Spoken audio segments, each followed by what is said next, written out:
old in rural South Carolina. I am closing in on 3 decades of engineering experience that began as a NASA graduate fellow. The last 2.5 decades, I ran a mentoring program in south of Atlanta, and I mentored over 375 young men from 8th to 12th grade. Past half decade, I wanted to merge my 2 passions of engineering and mentoring. So I started my own initiative called AcaSTEMIcs, and that stands for STEM-based academics, for the sole purpose of introducing all the wondrous STEM opportunities to our kids early on in their development. Enough about me. The next week, please don't make me cry.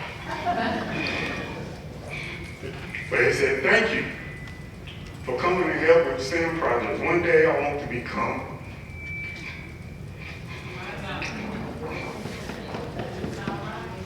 I practiced this, y'all.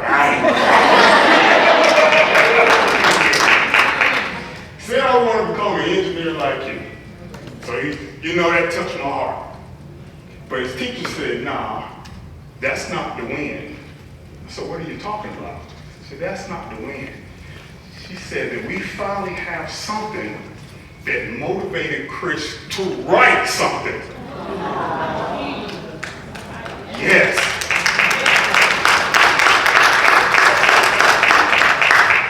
And so at that moment, it wasn't just about science, technology, engineering, and mathematics. It was about the whole child. Before he can become an engineer, he got to learn how to read and write. He got to learn how to read and comprehend. And I'll show you how we're going to use that. And so today, the reason why I wanted you to know about my crystal, because if anybody's been in education for any amount of time, every one of you has a Christopher in your life.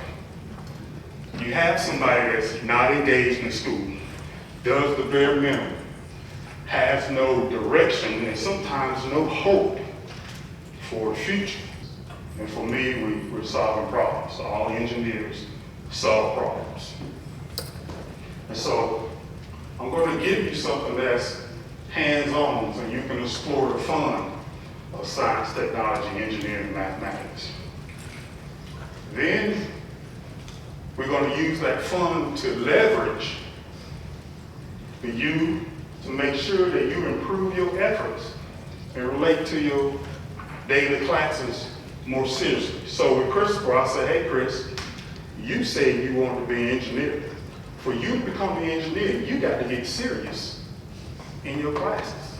Not just in science and math, that's what engineers we harp on, but you got to learn how to read. Read and comprehend and write. Because I don't care what brilliant design that you may have in your head, if you do not know how to put it on paper and communicate it to someone else, it's lost with you. And it's just going to stay there. The long-term objective of my STEM sessions is want them to be inspired to identify and choose a STEM career so they can start having some type of hope and direction for the future. So, is everyone ready to make magic happen? Say aye. Aye. Have their light working. I want you to turn on your light and raise it up in the air. Raise it up high. Raise it up high. Raise it up high.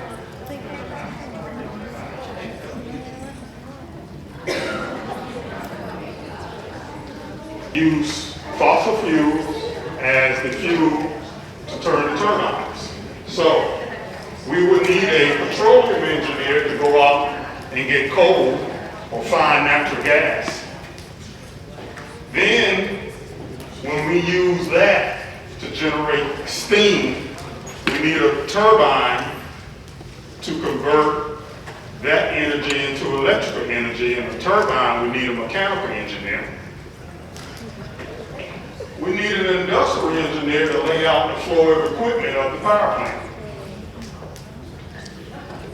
And if the hurricane come through and knock down the line, who do we need then? Electrical linesmen. Let's go over our objectives we had today. Did I give you something fun and engaging? Did I give you something in your 7th grade self to make you want to go back to school and do better? Did I give you some direction for your future?